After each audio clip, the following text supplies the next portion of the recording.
All right, Shalom. This is your brother Shamak. I have the Great Millstone Atlanta camp.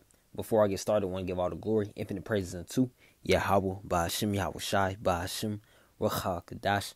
Double honors to the apostles and elders of Great Millstone who teach and rule well. Shalom to our sincere brothers that's preaching, teaching truth all around the world.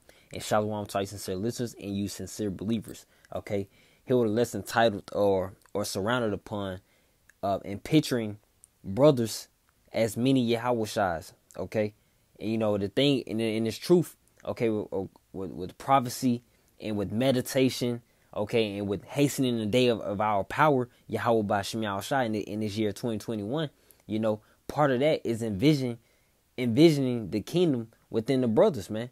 Because that's where the faith starts. You know, if we simply can't believe, you know, believe in the kingdom or believe that these are the men of the Lord are right next to us that are preaching with us, you know, that are doing videos for us, then how are we going to have the faith to believe that Yahawah is going to crack those clouds and deliver us out of the day of trouble that is approaching?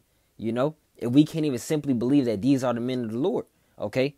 Of course, using our discernment or using our judgment as we ought to do, okay, and bringing that forth, okay. But part of that is picturing, you know, brothers as many Yahawashi'S, man.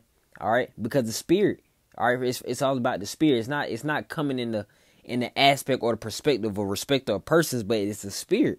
Okay, in this chapter of Matthew chapter 25 brought me around to this point. Okay, so this is Matthew chapter 25 verse 34.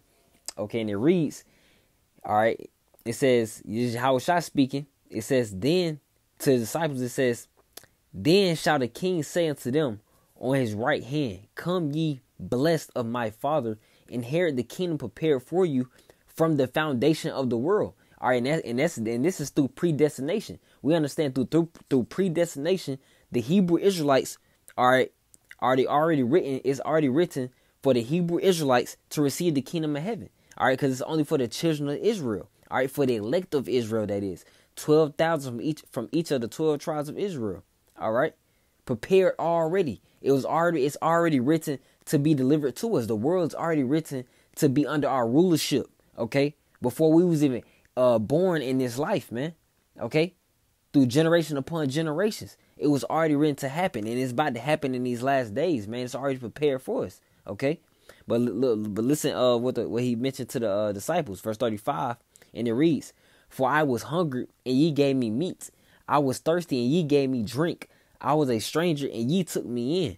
Verse 36, naked, and ye clothed me. I was sick, and ye visited me. I was in prison, and ye came unto me.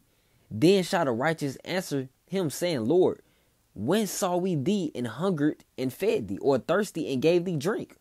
When saw we thee a stranger and took thee in, or naked and clothed thee? Or when saw we the sick or in prison and came unto thee? All right, so the disciples, they're sincerely asking, like, damn, when the hell did we feed you when you was hungry? When did we, you know, clothe you when you was naked? When did we do these things, you know? Verse 40. This was a powerful scripture, man. This Matthew 25 verse 40, and it reads, "And the king shall answer and say to them, Verily I say unto you, inasmuch as ye have done it unto one of the least of these my brethren, ye have done it unto me." Okay, hey, that's a powerful scripture within that verse 40, man. All right, the least things you done for the brethren, man, it's like you done to Yahawah. That's why I mentioned, you know, picture the brothers as many Yahawashi'S, man.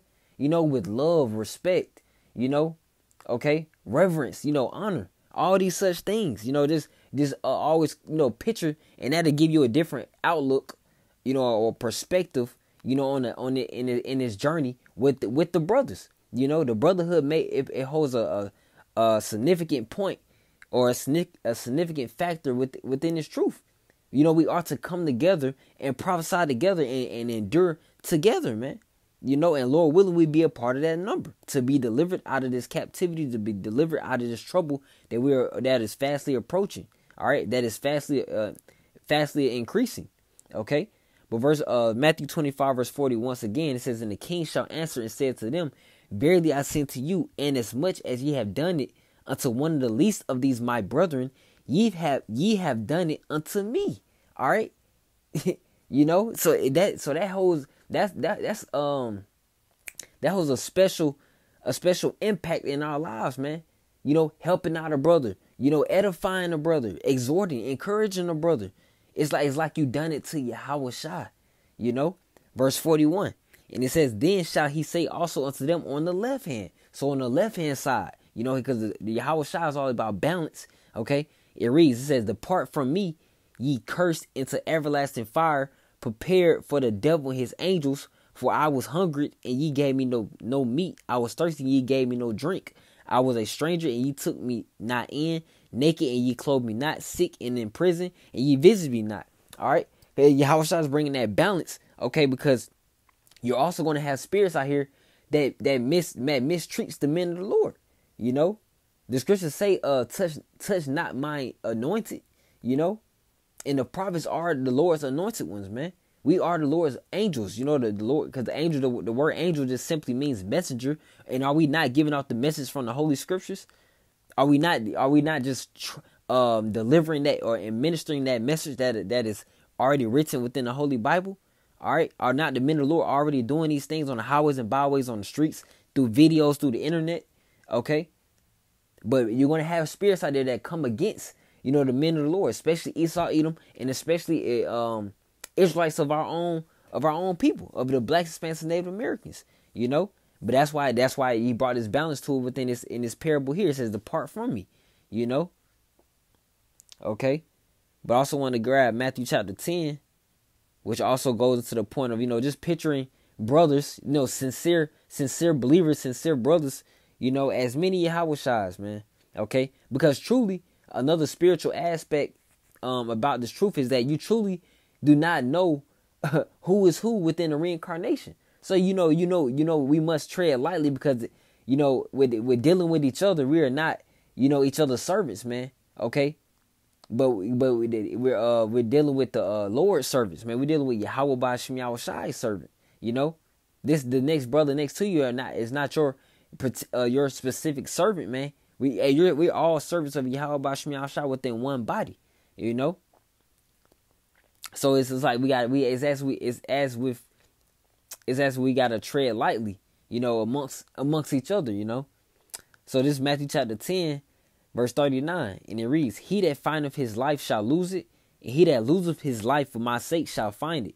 Verse 40 goes to the point. These next verses, it says, he that receiveth you receiveth me, and he that receiveth me receiveth him that sent me. And this backs up the points in Matthew chapter 25, okay? Because those spirits that receive us, the men of the Lord, is like them receiving Yahawashi'S, you know? So it's as such, we as many Yahawashi'S, man. You know, and then those spirits that do that receive, and it can be, you know, believing, repenting, you know, it can be in giving, whatever the case be, not just money or not just, you know, carnal things, but it could be whatever the case may be, man. Generally speaking, okay? You take a man of the Lord in, you know, you take heed sincerely and genuinely. All right, it's like you taking in Yahawashi'S, you know, verse 41, and you're going to be rewarded for that. You know, that must comes into play. And rewarded how? Through deliverance, man. That's how that main reward is going to come. And the Lord's not about to toss you $1 million, which he can, you know, but it's all about the deliverance. It says, the mention in scripture says, store your treasures in heaven, you know. But verse 41, it reads, he that receiveth a prophet in the name of a prophet shall receive a prophet's reward. And he that receiveth a righteous man in the name of a righteous man shall receive a righteous man reward. Verse 42, and whosoever shall give to drink unto one of these little ones a cup of cold water only in the name of a disciple, verily I say unto you, he shall in no wise lose his reward. And who are the little ones, man? The little ones are the ones the learners and the followers of Yahawashi'S. You know, we are the little ones. Lord willing, we be a part of that number and be delivered. You know, it says in the name of a disciple and a follower, not just anybody, not just any regular degular, man. No, this refers to the body, the elect. All right, those little ones, those men of the Lord.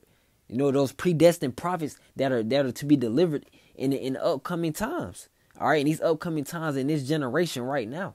You know, it says, verily I say unto you, he shall in no wise lose his reward. So you're going to be rewarded as well. You know, you're going to be rewarded with whether it is a cup of water, You know, whether it's a couple of dollars, even if it's just a minor or major favor within his life, man. It's like you cleanse your sins, you know? And I always continue to say this to myself, this scripture here for 1 Peter chapter 4 verse 8, you know? Because we always in this way those two chapters of Matthew chapter 25 and Matthew chapter 10, those are simple ways, you know, and genuine and sincerely ways of cleansing your filth, your wickedness, your evil that you have done in your past, you know, in your past in this life, and your past in your past generational lives, man, through reincarnation, you know.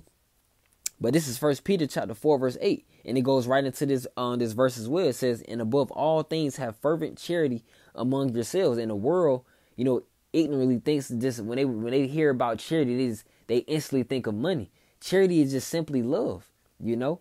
It says, "And above all things, have fervent charity among yourselves, for charity shall cover the multitudes of sins." All right. So through your love, it's like you cleansed all the wickedness and all the evils that you have done, that you have did in your past.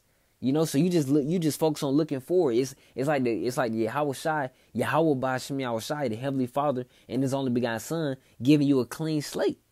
You know, that's what it is, man. You know, I also want to grab this scripture. Let's see if I can get it. I know it's in the book of Hebrews. All right. I know it's in the book of Hebrews that mention it mentions to not forsake, you know, fellowshipping as the day is approaching. You know, I just thought about it just now. All right. I can't even get it. It's not allowing me to get it. But, you know, that just roughly paraphrasing.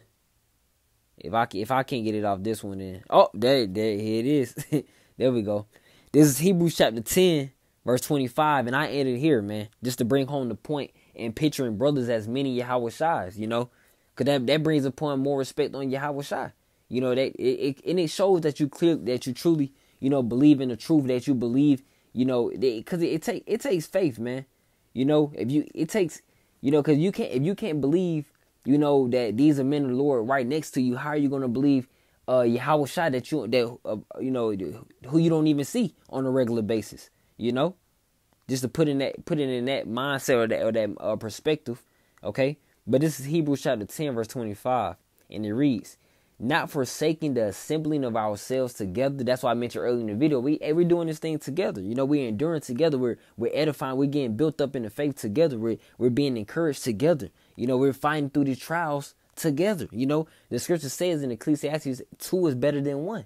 You know, and it says, "Not forsaking the assembling of yourselves together, as the manner of some is, but exhorting one another." Exhorting is encouraging. It says, "But exhorting one another, and so much the more as ye see the day approaching." What day, man? The end of times, man. Okay, including martial law, the hour of temptation with the microchip. Okay, World War III. All these end of the world or the end of times events, man. Okay, these last days events, man. All right. When you see this time approaching, hey, forsake not the fellowship, forsake not the brotherhood of bringing ourselves together, you know, and encouraging one another to continue on the fight, you know, each and every day. All right. But Matthew chapter 25 really inspired this lesson. All right. Specifically verse 40, you know, which Lord willing, you know, drove the point home of just picturing, you know, the brotherhood, picturing brothers as many Yahawashi'S, okay, and it's going to bring forth, of course, it's only going to bring forth good, man, deliverance, okay, reward, all right, that's what awaits us, man, if we endure to the end, if we get through the hard part, you know, together. So, Lord willing, those that was edifying, exhorting to you sincere listeners and you sincere believers. I want to end off by giving all the glory, infinite praises unto Yahweh, Ba'ashem, Yahawashi, Ba'ashem, Rakha Kadash, double honor to the apostles and elders of Great Millstone. All right, hey, shalom. Keep the faith, shalom.